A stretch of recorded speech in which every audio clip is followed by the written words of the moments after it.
Hello guys, welcome to another early thoughts video. This time it will be for Wild Hearts, EA's take on the Monster Hunter formula with the help of the developers from Tokiden and a few other known franchises. If there is one developer who has some experience on this type of genre and gameplay loop, it would be Omegaforce, as they developed the Tokiden games, which are basically a smaller budget type of Monster Hunter game. I played over 11 hours so far, and I have to say that they have done it. They managed to take what makes Monster Hunter unique and insanely fun, and gave it their own spice. It's innovative enough to be different from Monster Hunter, and does some pretty interesting things with the genre. Story so far has been nothing to write home about, but nobody plays this type of games for the story. Monster Hunter World story is awful, so nothing new here. The world, however, has been pretty interesting. There are different biomes, good level diversity. It's not entirely open world, but it's a combination of semi-open world areas, large enough on their own. What makes the game truly fascinating is the combat additions to the Monster Hunter formula that omegaforce added. As they named it Karakuri, you'll have access to a tool where you can build any structure mid-fight. For example, you can build springs to close the gap between you and the monster, or kemono as they are called in the game, or even use them to dodge faster than what your normal dodge button is able to achieve.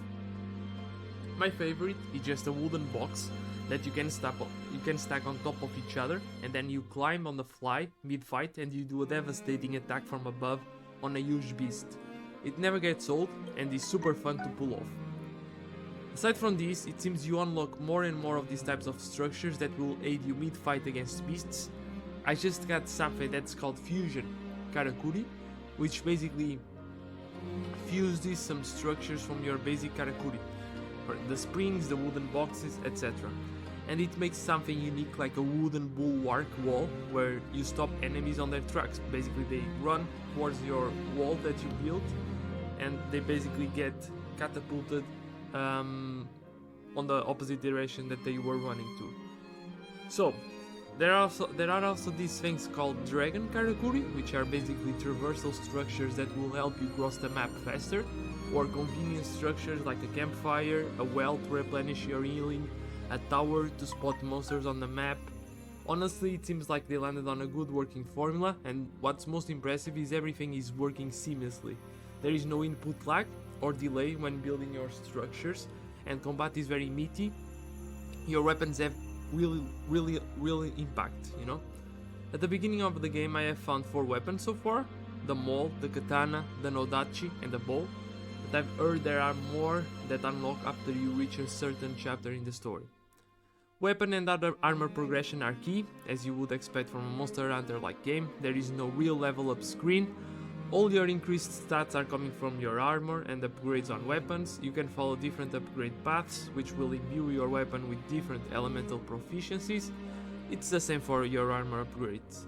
So, for example, if you want to go down the path where you get more damage from fire, then you follow the path that, and you need of course to have the different components that you grab whenever you kill a beast that will give you towards that path.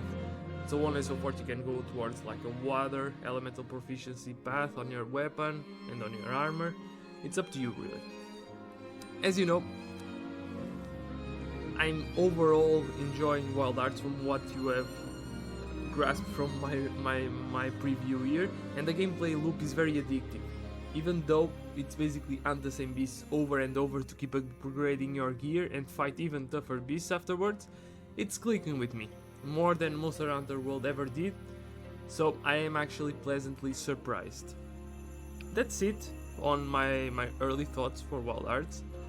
As you know, I don't tend to extend my thoughts very much on this type of videos, as they are built with the goal of giving some early impressions on titles so I can compare how my view was at the beginning of the game and at the end of the game, as titles tend to get sloppier as the end of the game approaches. So expect a full review on Wild Hearts in 2 to 3 weeks, as I will be traveling for work to the US, so I won't be able to record any gameplay or any videos while I'm there. But for the rest of this week I'll be uploading Hogwarts Legacy full review after beating the game and getting all the achievements, as well as some early thoughts on an indie turn-based roguelite RPG called Other Side. I do have to mention one last thing, which is on wildhearts. There was some performance issues, and even on a 4090, which is my current GPU, and I have a Ryzen 9 7950X CPU, I was still getting some frame drops and some stutter, and I mean it dropped from around 90 to 60, but still on a 4090 with my current specs it shouldn't be happening. However, I do have to mention that after some patches it now is running much better, and I'm getting much better performance and frames. I think now it's around 90 FPS. It was around 60 with those drops, sometimes even 40.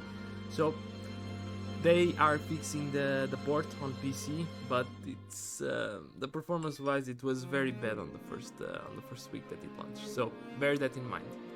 Guys, see you on the next one, and I hope you enjoyed this video.